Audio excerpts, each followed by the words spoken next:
one of the things I hear in that I told myself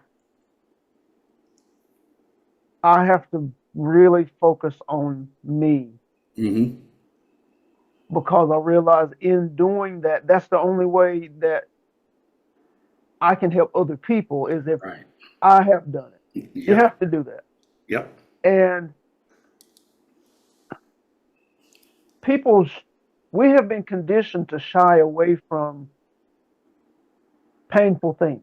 Right. We've been conditioned to move away from our traumas and all of those things that all of us have experienced at one point, some type of trauma as a child and all those things. And we, you know, even at our age, we're still trying to move away from those things. But I've learned that the pains and the traumas and all of those things, there's huge understandings in those happenings, in those experiences. Yep. And to the same degree that you feel that pain even now of what happened as a child, there's huge power for you to the same degree on the other side of that in Yep. the understanding. Yes. Have you experienced that? Oh, absolutely. Absolutely. Absolutely. Recently, we just bought an RV and a moped. And in Mhm. California, I didn't know that if you got a moped that went a certain amount of hours, you got to get a driver's license. So now I'm stuck with this moped that now I need a driver's license for. Uh-huh. And they either want you to go take the test or take a motorcycle test. Well, I Oh really wow. didn't realize that as a child, I saw my older cousin mangle his leg up in his dirt bike, Yeah. and I had this subconscious fear of that happening to me. So when I saw that and saw him go through the broken leg and them putting the cast on it and him taking clotheslines and trying to scratch the itch and just going through all that, Yeah. it really triggered me. And honestly, I didn't know how bad it triggered me. So I just went, you know what? I'll never buy a motorcycle. Problem solved. And I Yeah. shoved that memory aside, that trauma that really, and the thing is, here's the thing, it wasn't even my trauma. Yes. It was the appearance that I saw that traumatized me, kind of like if you see something that triggers you. Hmm. And then when I got this moped, had to learn that I had to do this, and I went to a motorcycle course, man, so many emotions came up that I had to deal with that I failed that thing twice and went, Yeah. okay, there's a reason why this is happening for me to learn to heal from that, you know, that trauma.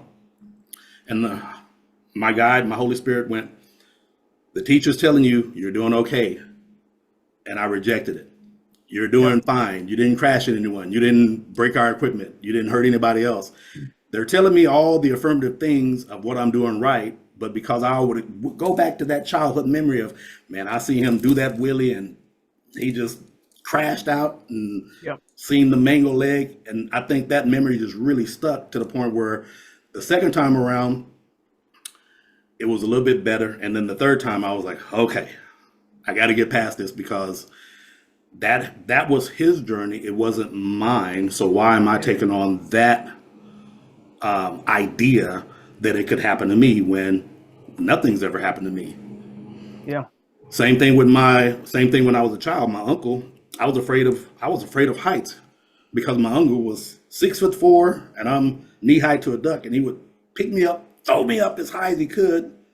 Yeah. And you know that rush of feeling where your Yep. stomach goes up to your throat? Yep. And when Yep. you're a little kid, you don't realize it. And he would catch me, bring me between the legs, and back up again. He'd do this a couple of times.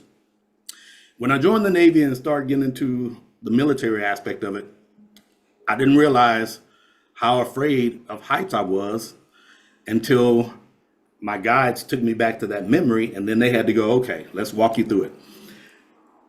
Why did he do it? Was it malicious? And I went, no. Was he happy to see you? Yeah. Did he treat you with uttermost love and kindness and give you all the treats and play all? And I went, yeah. This is why he did it. He had no harm. And then they asked me the important, did he ever drop you? And the answer was, well, no, he never dropped me. I just didn't like the feeling. Okay, so you didn't like the feeling, but he never dropped you. So why are you holding on to that fear?